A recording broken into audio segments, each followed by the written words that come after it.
Friday, but wow, tough one today. Tough trading day. It is Friday, options expiration. Let's pull up some charts. More selling, more liquidation in stocks. S&P down 85 bips. Let me share the screen here on this for options expirations Friday and see what were the headlines today. This is what we've been talking about all week, so no surprise. Today, semiconductors trade even lower, off by 4.5%, which is their worst day yet this week. So now we said it had that falling knife kind of feeling. I didn't want to say it, but I'm not sure if I did say it. But yeah, we continue to go lower, and today sharply. And momentum and Mag 7 stocks correct even deeper.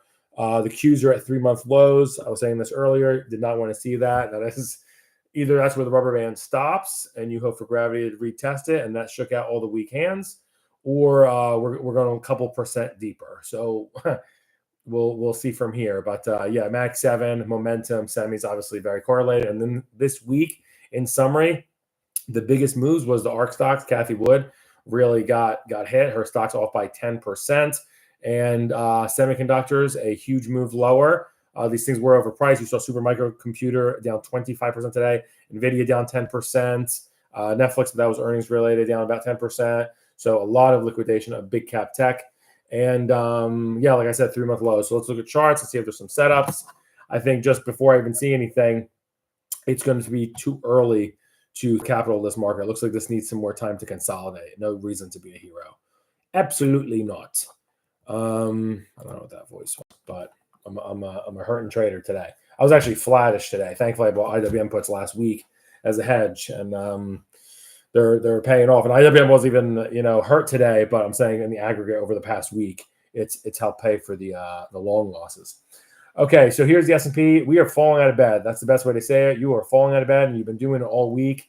What also kind of scares me, although this is going to be the narrative once you break moving averages, is that they're only buying volatility in gold and silver. So not really, good warm and fuzzies. But they are liquidating the superstars. It's semiconductors, it's tech, to an extent it's Bitcoin. But in terms of how low we are, in terms of this momentum, you maybe have a little bit to go, like 1%. Expect 4,900 to hold in the S&Ps. You are at 3-month lows in the Qs. Here, that takes you back to February. So about 2.5-month lows, pretty close for the S&P. Still a nice chart, though, rising. 200-day moving average. You're not oversold yet. You could dip into it. That's what happened when we got ugly in October twice. Yeah, and we're still inside a month of the all-time highs. So, a lot of positioning, everyone overextended that way. But support will come at some point. Ultimately, you do have it there at 466. If you cut that, you have significant problems. If I start to see the Qs have, pulled trade to their 6-month lows, then things are going to get, worse off. But let's look at some setups. Yeah, so like I said, I expect 4,900 to hold. I thought 5,500 would break. If it did break, you can give away at least like 10 more points. I expect that, hopefully that Valentine's Day low to hold at 4,900. I think it should. We'll see what happens next week. Netflix was not the earnings saver for today. Next week, you get bigger earnings. All right, let's look at some setups. These were very few names that were up today. These had multiple standard deviation moves. Israel retaliated overnight, I believe I read, in Iran, and explosions were heard there this morning. So oil, a lot of the energy complex was up. So MLPX, there's a band called MLPX? MLPX is up 1.8%. This put a high in more recently than the market. This was just about 15 days ago. Let me see here. I'm dyslexic today. It's Friday, y'all. All right, yeah, this chart looks great. The 21 EMA is around 47.90. You're paying a little bit more from this. This looks good. Actually, enter this right now. Not on just the geopolitical fears, but you can see here it's spent some time overbought beginning of March 6th. A very nice, steep, steady uptrend. Chart looks great. I need to buy things, obviously not in the tech and beta complex, and this could be just it. So I will look up Monday MLPX. I can do this all later, not on your time, fellas and ladies. There's nobody watching yet. Okay, so that is MLPX. Looks good. I will look at this again on Monday closely. Probably not liquid though for options. Going to have to tweak the strategy a little bit or the name I enter. FDL, this was a big mover today. The M-Star dividend leaders, I guess no place to hide, so they went for the divvy payers up 1.7. A nice move. This is a good story. Yeah, this looks great. The entry yesterday at 36.25 would have been absolutely, amazing. Or 2 days ago rather would have been great. Great entry, obviously lows, but this looks good. This looks like it's headed towards 38 and change. I think this is going to put in new 52-week highs. I like this. This was another good one. These are what we're trying to do with these signals and these setups, analyzing multiple standard deviation moves today, especially on a day like today, trying to put capital at something. These look great, and they're going to the upside, it looks like. Maybe not today, maybe not tomorrow, Tuesday, etc. But these look good. Staples, multiple standard deviation move today, up 1%. That's big for them, big snoozer group. I think Procter & Gamble reported today. That could have had a large effect, I imagine. This looks okay. Overall, not a great story. This looks range bound between 72 and 77 if you just want to sell strangles but not really get paid. I suppose that's this. It just mean reverted essentially to the 21-day exponential moving average. It was just getting beating up with the rest of the market. But the past 4 days when the S&P is really getting beat, this looks like it's coming back here. I like the stochastic momentum mix. I think you have upside to 76 on this. If investors have trillions on the sideline, you need to put in something. I'm not sure, but it's just a losing profile. I don't like seeing the red here of a period of oversold in May last year, and then it did it from September into October, and now we've just recaptured the 50. If it's a fear trade, if the market really slips here, this will take off. If the market recovers, this is going to go slip towards 72 again. And it'll be just trading off, that euphoria or whatever off of Procter & Gamble. Just curious what the Procter & Gamble will do. Up 0.5%, which is big for them. It's a pretty big candle for them. All right, other multiple standard deviation movers, low volatility, again, correlated with the consumer staple sector. But again, with the market moving the way it is this something you want to own now? Wow, staunch support here at 62. That takes you back to the entire year. It takes you back to Christmas. And then the top there at 66. Looks pretty good. This looks very similar to the XLP chart. I think you could probably get, if the fear takes hold in the market, we still have these levels, you could probably get the 65.5 in this. So 3.5 points. Again, you're going to want to have these kinds of trades on if this environment continues. All right, financials did very well today. I saw a lot of the Wells Fargo, JP Morgan did really well. This chart looks great. Again, the rotations change a little bit. People are exiting tech. They're exiting, they're entering energy. They're entering gold. Bitcoin's kind of on the side. So, obviously rates are affected. When I see ARK stocks at the top of the list of the movers, not just because they're high volatility and Tesla hitting 52-week lows, but it's also rates related and they're longer duration firms, corporations. This chart looks great. Very heavy JP Morgan weighting. This basically had a 2-day bounce to its 21-day moving average.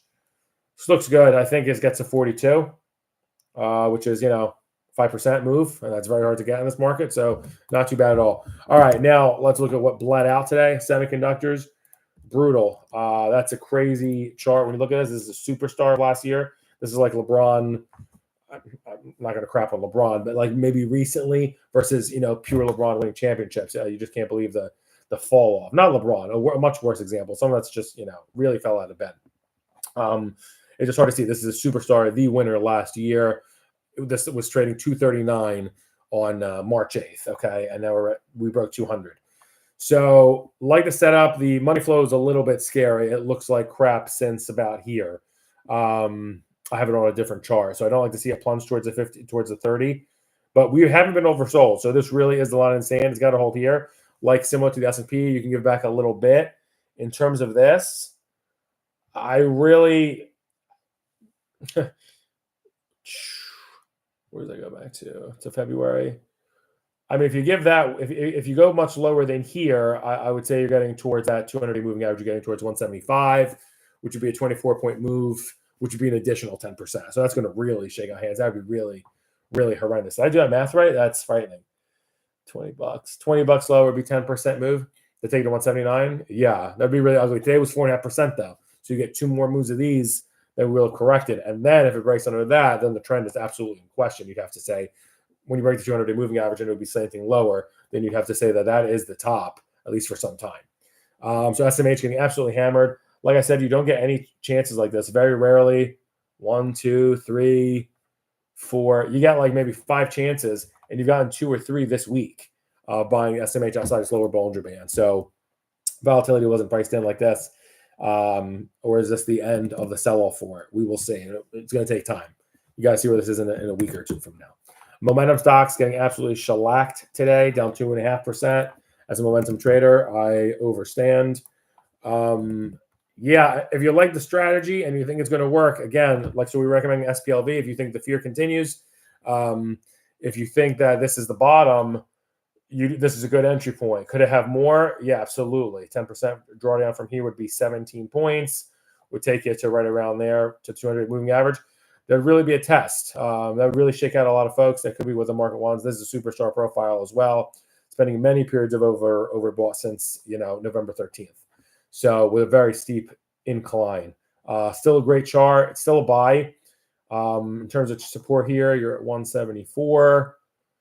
Yeah, I mean, I would say the next support really is at the 200-day for a lot of these charts now. They're now in play. Next week's going to be really huge. I hate saying all that inflection point crap, but next week really is huge, especially because of the effect of earnings. These earnings, ideally, the narrative is they come in and they save the day, and next week we're talking about tech shines and it recoups half of what it lost last week. That's what you want to see in the VIX down, giving back everything it gained this week. We'll look at those charts too.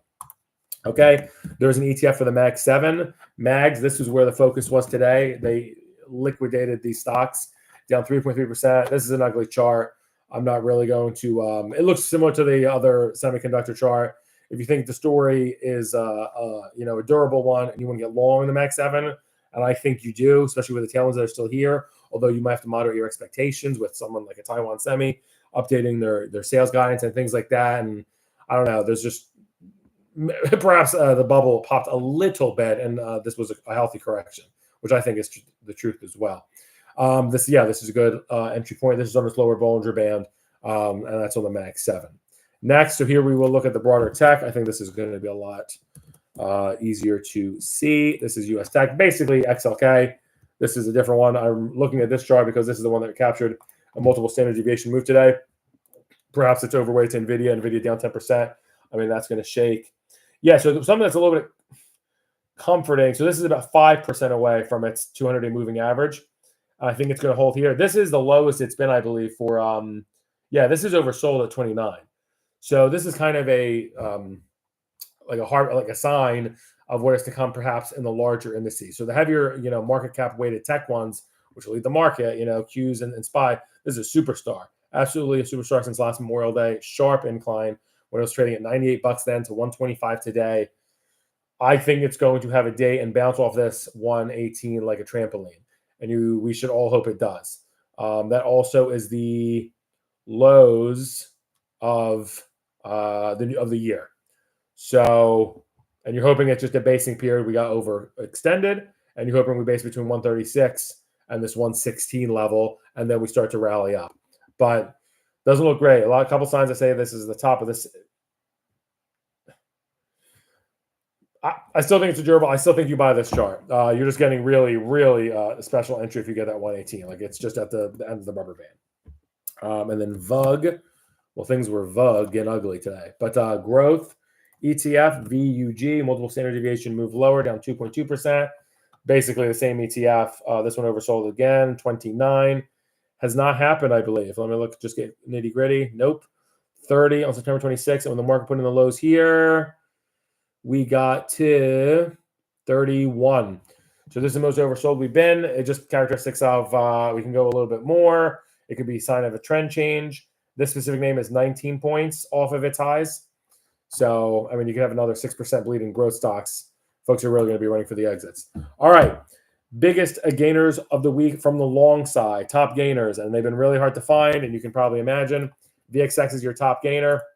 So this was up. I'm going to go on the 3-month chart. This was up 5% in the past 5 days. So 1% a day.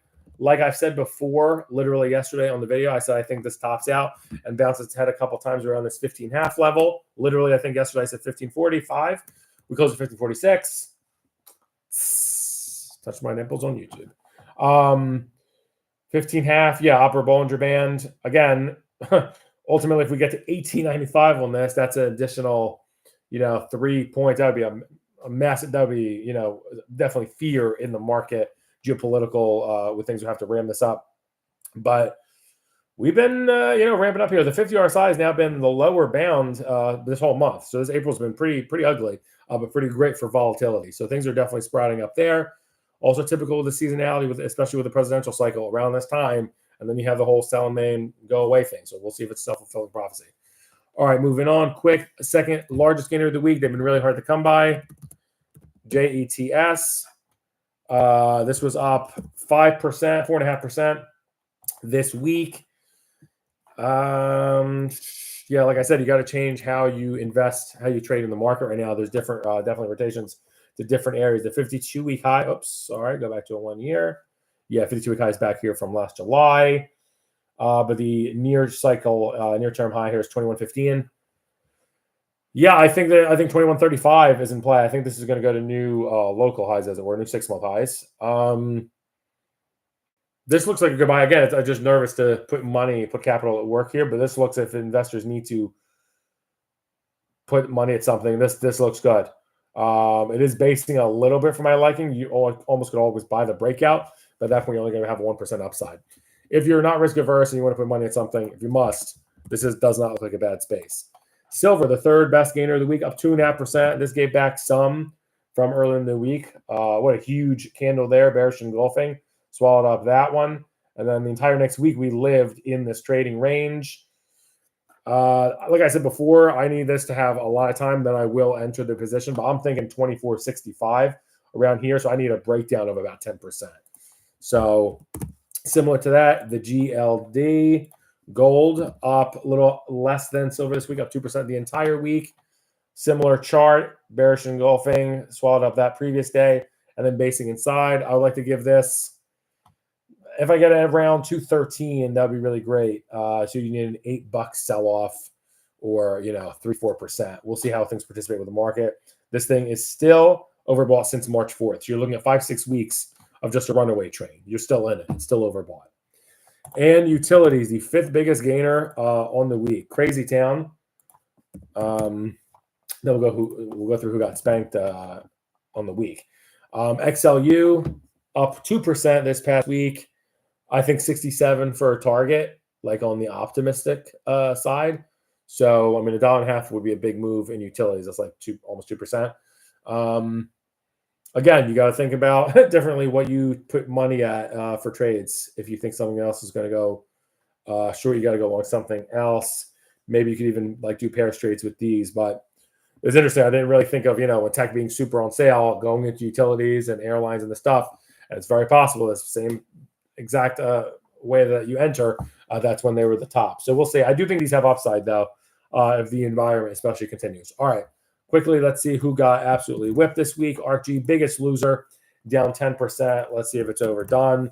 We said before, I didn't like to short these names. Obviously, when you see semis, which superstar, this is not a superstar, going lower and lower, this is going to go lower and lower as well. It is oversold. This could persist for a while. No one wants to be the first one to pick this up. Lower Bollinger Band on this is 23.12. It closed just inside. Can't say that for semis. And this is very close to a new 52-week low, 21.97. So very close, very, very close. So it looks like it's going to be magnetized towards that. It is overextended, but the market doesn't have to do what I tell it. My dog doesn't have to do what I tell it. I'd like her to. Right, Rocco? Exactly. Okay, ARK stocks on the broader complex. This is obviously much more correlated with Tesla. They're trying to drive your car. They're not trying to, insert a syringe. That's the genomics part. Okay, so this is now under the 200-day moving average. This is a situation, for example, that if this translated into Qs, that would be really, really bad. You're in a much deeper drawdown, and confidence would have eroded. And again, so this is at its highs were 4 months ago. You don't want to see something like that continue in the Qs. And we're having the same conversation in July. Someone's my nose. Okay. Oversold here. 47 is really a huge convergence of the 21 expansion moving average, middle Bollinger Band. This thing's based for quite a while between 52 and 45, and now the bottom gave way. you're looking at now the November highs at 41 to hold. I think it does. This market right here, when you have the broader, the tech market that cues the 3-month lows, you have folks on one side versus the other. This stuff is super on sale, or this is the beginning. We're going to break, 4,000, get super bearish and such. SMA, just the broader one. Oh, we looked at this earlier. Yeah, between the biggest standard deviation move down today. I'm not going to do this again. Tech, broader one. We'll do this just because it's a little bit different from the IYW earlier. Okie dokie. Yeah, this looks not good. I have other indicators up. There's a couple trend changes, things that happen here, which is not good. For example, so the 29 RSI going under 30, that's a first. And the momentum as is bad. So this is tied with the worst momentum essentially it's had since August 18th. Since it had on August 18th. But what happened then was you went sideways for an additional 2 months. So not very confidence-inducing movements in tech unless buyers step in now. And that's where the catalyst of earnings, especially next week, could be absolutely monumental, and they will be. So two camps. Tech is basing since January between 192 and 212, where it came off all-time highs, or that was it. We got really crazy, 25, 30x multiples was crazy talk. We'll see. I think this holds. I think you want to be long. I think you'd rather be a holder of tech in a year, 3 years. So I'd rather buy, but you obviously have to devise different option strategy and such.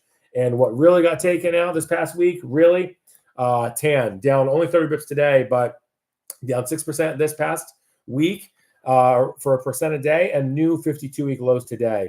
This obviously tied to SolarEdge Technologies, Tesla, other firms like Enphase Energy. New 52-week lows. Looks ugly. Not much else to say. So best 3 absolute trades of this bloody week. Short ARC G, short ARC. Have a mimosa for Kathy Wood this weekend, although she's doing fine. Hi, Kathy. And then short semiconductors. That stuff is on sale. If you want to get long, this is your time. I'm not sure if you're going to get 5 better times. I know like through the numbers, you didn't get a better time inside of 5 occurrences this past year to buy semis as cheap as you are now in terms of price performance level. So let's see how next week shakes out. It's absolutely huge. Really fast, I just want to see when Microsoft and Apple report. Those are the two just monumental. So Apple is Thursday the 20th. Microsoft is Thursday the 25th after the close. And Apple is the following week, Wednesday, May 1st. Woo! All right, y'all. That's it. Have a fantastic weekend. Bye-bye.